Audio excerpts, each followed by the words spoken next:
Hi everyone! There is a new feature in Excel called Stock Data Type, which make it easy to retrieve stock-related data such as ticker symbol, latest stock prices, 50 weeks high, 50 weeks low, as well as some statistics associated with the companies such as headquarters, number of employees, market capitalization, etc. There is also a new Excel formula that you can use to retrieve historical stock data. When I found out about this, I was thinking, wow, Excel, you are so amazing.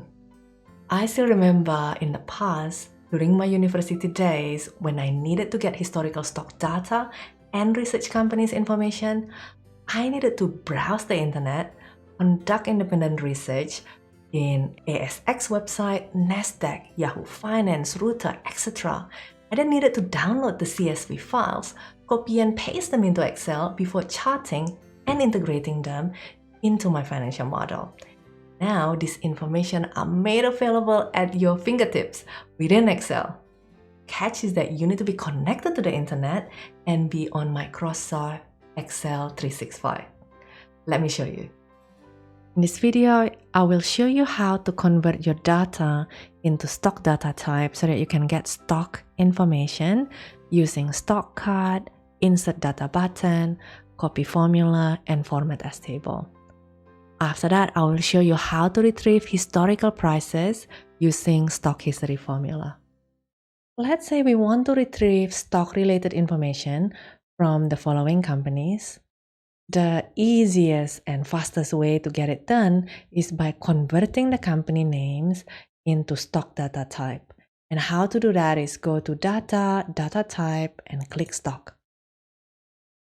Once you have done that, you will see that there is these house symbols next to the company name, and the company name get converted into the full long list with brackets, ticker symbol, as well as the exchange name. Yeah. Now, these house-like symbols, when you click them, you get to see the company's information, such as latest stock prices, as well as where was it traded, when was it last traded, and lots of information, as you can see down here. Now, all of this information, if you want to, you can click this button, extract exchange to grid. For example, say the ticker symbol, let's just click that button. And as you can see, now I have Microsoft ticker symbol in this column. Yeah. And you can see the formula, it says A4 dot ticker symbol. Now, if we copy that down, we will get the ticker symbol for all the other companies. Now, you can click house button and see the stock card that relates to other companies. And for example, we want to get exchange. I'm going to look for exchange in here. It's saying, okay, ASX. Now, similar to the ticker symbol, now you can see exchange abbreviation, attributes for National Australia Bank, and similarly can do Control-C and Control-V to copy that for the other stocks. So you can see that the first 3 stocks traded on Nasdaq, and the last 2 stocks, the Australian stock, traded on Australia Stock Exchange. So that's one way of getting information for stock-related information. There is a different way, not getting it from the card, but from this insert data button. So, for example, we can get price, scroll down to price, and there you go. That's another way. So just click the company name and click that insert data buttons, and you can get last traded time, for example. Where is that? Oh, there you go. Yeah. And you can also get instrument type. So just click that. Notice how this is sorted, A to Z at the bottom. Yeah. So instrument type is somewhere in the middle. There you go. Now, as you can see, these are all stocks, which makes me think, what other instrument type could be available? Yeah. Now, interestingly, not only you can get stock data, you can also get foreign exchange. So for example, you can type AUD to USD. Notice how it changed now to something whereby you can click the rate card and see information about Australian dollar to US dollar for an exchange spot rate. Now you can copy the whole thing and drag down, and you can see that ticker symbol is that the last traded price. Exchange rate is not traded in the stock exchange, which is why it says failed in here. It means that no such information. They're not really traded in stock exchange because it's not a stock. Yeah, so just delete that. Yeah. Now you have AUD to USD. Let's find other stuff, say Indonesian to rupiah to USD, or Singapore dollar to USD. Look, they're all available, and you can just simply drag down and see how you can so easily get the information. Yeah, they're all currency pair. So really useful information that you can get from Excel super quickly, not only for stock, but also for currency pair.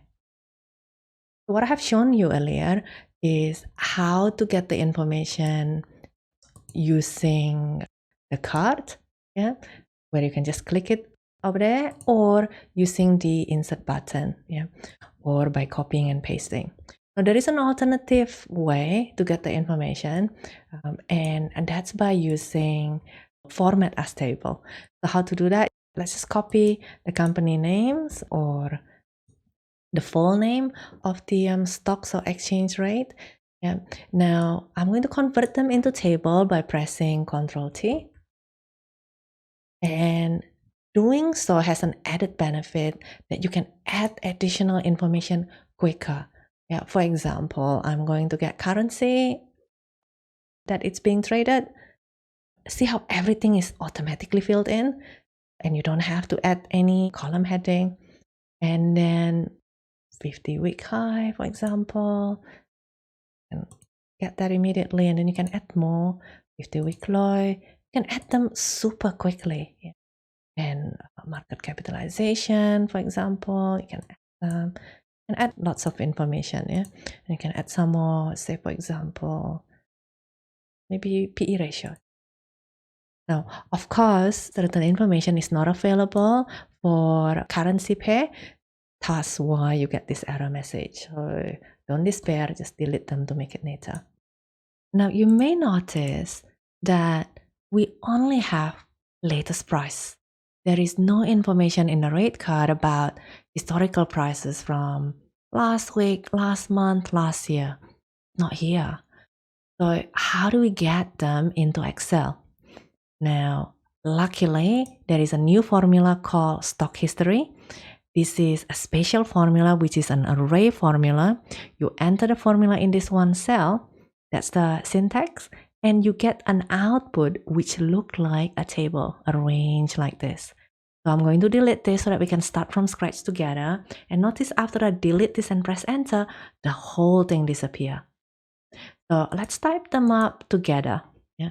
So equal stock history, open bracket.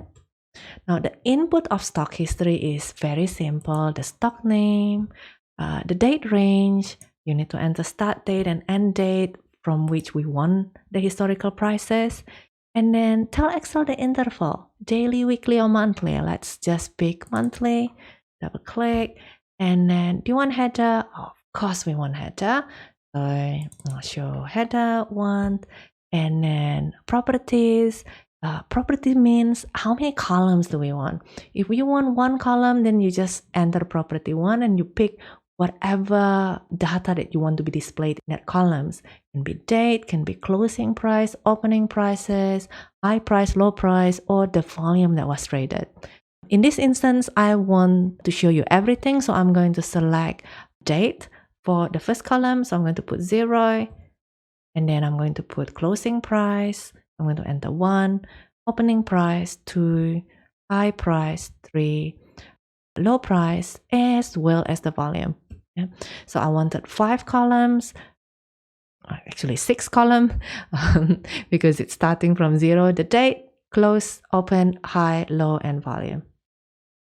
then hit enter and look at that. We've got the 6 column, the date, close, open, high, low, and volumes. Now this is dynamic. So if you change the stock name, let's get Apple symbol, for example, from earlier. So do Control C and then paste it here. You get Apple related information. Yeah. And not only that, if you enter the currency pair, AUD/USD, for example, and put it in here, you also get historical currency. Isn't that cool?